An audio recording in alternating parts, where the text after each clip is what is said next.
안녕하세요. 주양가족 여러분. 오늘도 다시 오실 주님을 생각하며 주님을 향해 힘차게 믿음의 순례의 길을 걸어갈 수 있는 우리 모두가 되기를 주의 이름으로 바랍니다. 오늘의 말씀은 보라 내가 속히 오리라는 제목으로 계시록 22장 1절에서 7절 말씀을 묵상하고자 합니다. 그리스도인들에게 있어서 가장 큰 보상과 상이 있다면 그것은 바로 하나님의 나라입니다. 그 하나님 나라를 어렴풋이나마 알 수 있는 것은 순례자들에게 있어 큰 힘이 됩니다. 주님께서 곧 오시리라고 하셨는데 우리의 믿음의 길은 멀게만 느껴져서 힘들 수 있습니다. 하지만 이 말씀을 기억하면서 그 생명의 나라를 보며 끝까지 믿음을 향해 전진해 나갈 수 있는 우리 모두가 되기를 주의 이름으로 바랍니다.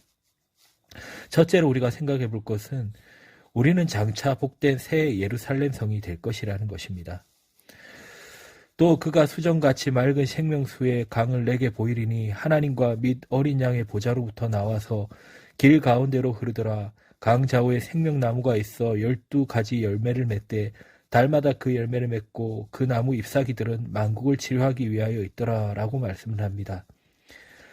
앞장에서는 새 예루살렘 성의 영광에 대해 증거한 사도 요한은 이제 그 성의 복됨에 대해 증거하고 있습니다. 특별히 새 예루살렘 성은 어린 양의 신부로 묘사됩니다.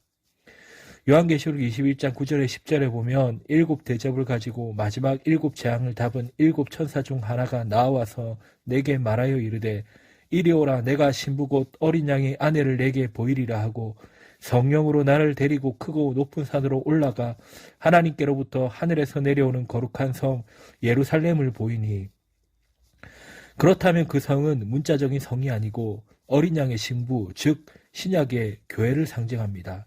우리를 상징하는 것입니다. 특히 새 예루살렘 성에는 생명수의 강이 흐릅니다. 그 강은 수정같이 맑은 강입니다. 그것은 더러운 쓰레기와 오물과 오펫으로 더럽혀져서 사람들에게 해를 주는 이 세상의 강들과 다릅니다. 그것은 생명수의 강이라고 불리는 것인데요. 그 강물이 사람들에게 영원한 생명을 풍성하게 주는 물이기 때문입니다. 그 강물은 하나님과 어린 양의 보좌로부터 나옵니다. 그것은 에스겔 47장에 자세히 묘사된 회복된 이스라엘 성전에서 흘러나오는 강물과 비슷합니다. 만국을 회복시키는 강물로 묘사된 그 강은 세계 복음화를 보인 것입니다. 본문은 생명수의 강은 하나님께서 구원받은 우리에게 영원한 생명을 풍성하게 주시는 것을 나타냅니다. 주께서는 수가상 여인에게 내가 주는 물을 먹는 자는 영원히 목마르지 아니하리니 나의 주는 물은 그 속에서 영생하도록 솟아나는 샘물이 되리라라고 말씀하셨습니다. 또 요한복음 7장 37절에 39절은 명절 끝날 곧 큰 날에 예수께서 서서 외쳐 이르시되 누구든지 목마르거든 내게로 와서 마시라. 나를 믿는 자는 성경의 이름과 같이 그 배에서 생수의 강이 흘러오리라 하시니 이는 그를 믿는 자들이 받을 성령을 가리켜 말씀하신 것이라 합니다. 그 생명수의 강은 길 가운데 흐르고 그 강 좌우에는 생명나무가 있고 12가지 실과를 맺히되 달마다 그 실과를 맺힐 것이라 말씀합니다. 그것은 천국 백성에게 다양하고 풍성하게 생명력을 돋우는 것입니다. 또 그 나무 잎사귀들은 만국의 생명력과 활기를 주는 데 사용된다고 합니다. 천국에는 생명의 쇠약함과 쇠잔함이 없습니다. 거기에는 병도 없고 병원도 없습니다.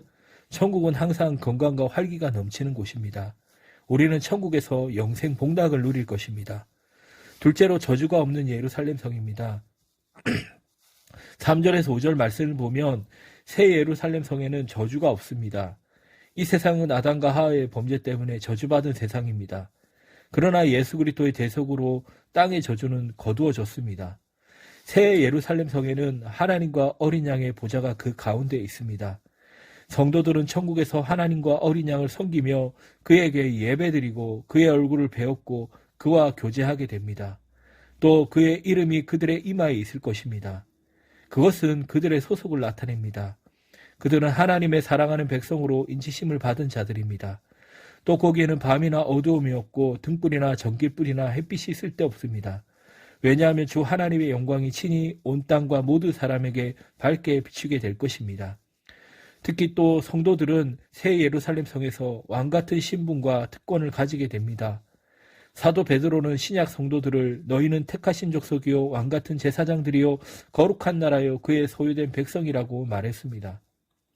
천국은 신정국가이지만 또한 매우 민주적인 나라입니다. 천국은 모든 사람들이 자발적으로 자원적으로 하나님을 섬기며 순종하는 나라가 됩니다. 사람은 다시는 자유의지를 남용하여 하나님의 명령을 거역하고 범죄하는 일이 없을 것입니다.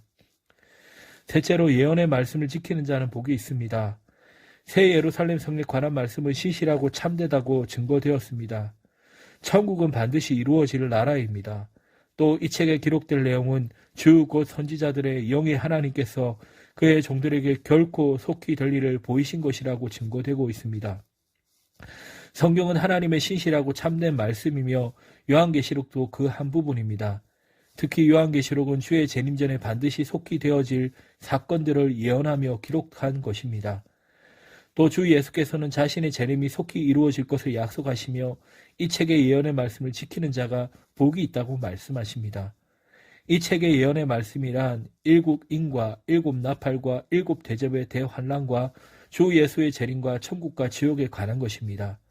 주의 재림 직전에 천재지변이 있고 세계적 전쟁들이 있고 적 그리스도들이 즉 세상을 지배하는 무거운 독재국가나 통치자와 거짓 선지자 즉 배교한 세계적 교회나 종교 지도자가 나타날 것입니다. 극심한 환난과 핍박과 순교가 있을 것입니다. 그러나 주 예수 그리스도께서 재림하심으로 적 그리스도와 거짓 선지자는 패하여 지옥 불못에 던져올 것이며 사탄도 지옥 불못에 던져질 것입니다. 그러므로 성도들은 마지막 대환난 중에도 참고 믿음을 지키고 주의 재림과 천국 소망을 든든히 붙잡아야 합니다. 이것이 요한계시록에 게시된 주의 교훈의 요지입니다.